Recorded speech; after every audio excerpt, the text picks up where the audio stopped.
Hey guys, welcome to episode 2 of me completing my WGU computer science degree.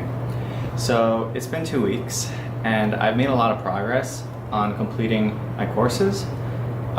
So far I've completed Web Development Foundations and Introduction to IT, and I've pretty much finished all the course material. All that's left to do is just register for a proctorate exam, and I will be sort of completing the exam while being watched on like a camera. And then once those 2 exams are complete, I'll get full credits for the courses and I'll be able to sort of move on to the next course. So I'll take you over to my monitor and we'll see how I did. If I open this up and log in, now that I'm actually within February, my homepage looks a little bit different. I can see my courses that I'm registered right over here.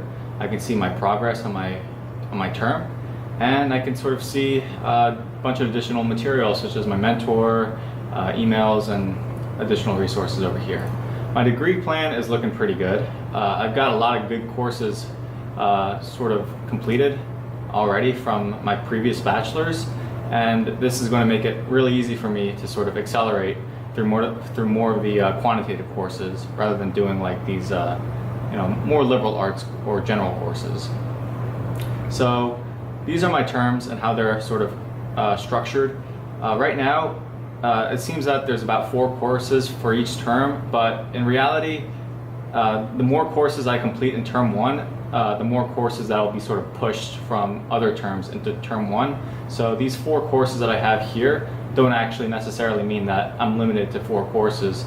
I spoke to my mentor twice over these past 2 weeks, and she says that as long as I'm knocking out all the material and completing the exams and passing them, I could take pretty much as many courses as I want, and that's really sort of good to hear because I'm going through this material fast. On the last video in episode 1, I showed you Introduction to IT.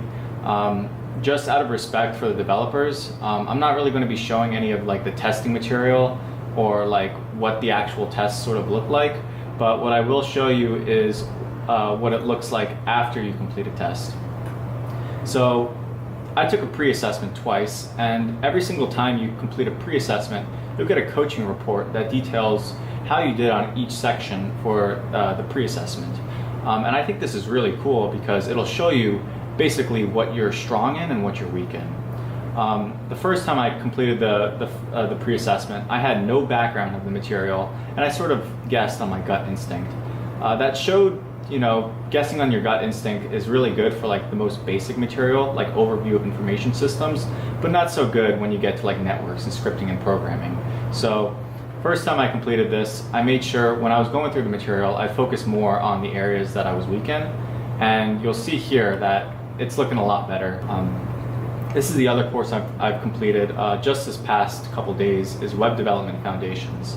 This course is a little bit more interesting because unlike the previous course, Introduction to IT, this course is administered through a portal, which is kind of like a third-party portal where Western Governor University sort of partners with another company, and then they created this where it's very similar to what it was in Introduction to IT, but the sort of layout is a little bit more different. You've got, rather than sort of judging you based on the final exam, you have also other assessments hidden throughout this portal, and at the end of every single sort of section you have the opportunity to basically quiz yourself or complete the flashcards. And completing flashcards and completing quizzes basically gives you sort of points that you need in order to graduate, or in order to sort of graduate from this course and get full credits. Right over here, you'll see that I've sort of got all green marks on cards and quizzes, and I had to basically do this on every single sort of unit, and it took a lot of time because the quizzes especially, they're sort of expecting you to get like a 90 or above. So every single time I took like a quiz and I got like an 80, I had to take the entire thing again, only because I wanted to get that sort of 100% completion. Now, why would I want 100% completion? Well, it tells you right over here, or it told me previously that you need at least a 90% in order to get basically a certification of completion. So even if you did take like the final assessment and you got like 100 on it, if you didn't basically complete all the other material, all these quizzes, all these cards, and all these additional practice tests and post assessments, you ain't really going to get the certification. So this is sort of like a sort of different format that I had to sort of get used to.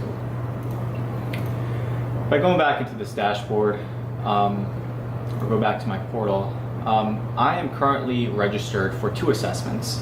And what this meant was that on February 1st, I basically had the ability to schedule an assessment.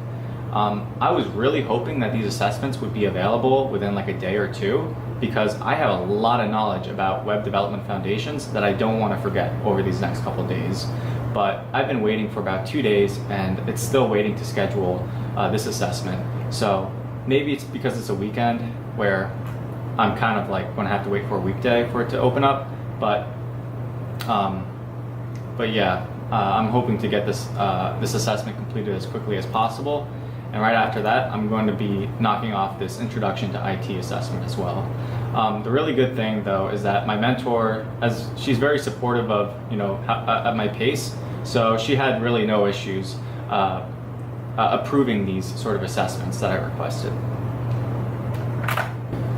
So it's been 2 weeks. I've been in the program. I just want to sort of give my feedback on it. I don't really know how many people watching are going to be, already in the degree program or are going to sort of be interested in looking at it, might sort of jump into it in the future. But from what I can say, I think that it's fairly up to date, and it's fairly interactive, and it's fairly easy to sort of, engage with the material and understand what they're trying to say. It's got a lot of good flexibility in showing like code, and showing like hypothetical scenarios, and showing like, a bunch of vocabs, and then showing a bunch of pictures that basically explain what's going on. So it's not just like one format of text. It's a lot of different modules working together to sort of, it keeps me engaged while I'm going through the material. And yeah, that's pretty much everything that's going on right now for these past 2 weeks. Still waiting on these assessments to sort of get scheduled. The earlier the better, and I'm really sort of looking forward to getting into my next course, because I got 2 courses of material memorized in my head over 2 weeks, and it's, I really don't want to be sort of delaying on getting this material sort of finalized, and then I can sort of push onwards. And yeah, that's it for me this week. I think for those who aren't really in the program, I pretty much showed you about like 80 to 90% of what I would assume it would look like. Maybe the sort of coding sections are a little bit different, but I was sort of looking at all the other courses, and yeah, it's just material quizzes, and then multiple choice tests. And yeah, hopefully within about 2 weeks, I should definitely have these 2 courses knocked out, and I will maybe have even a 3rd one approaching completion. And yeah, I'll post an update then. All right, take care.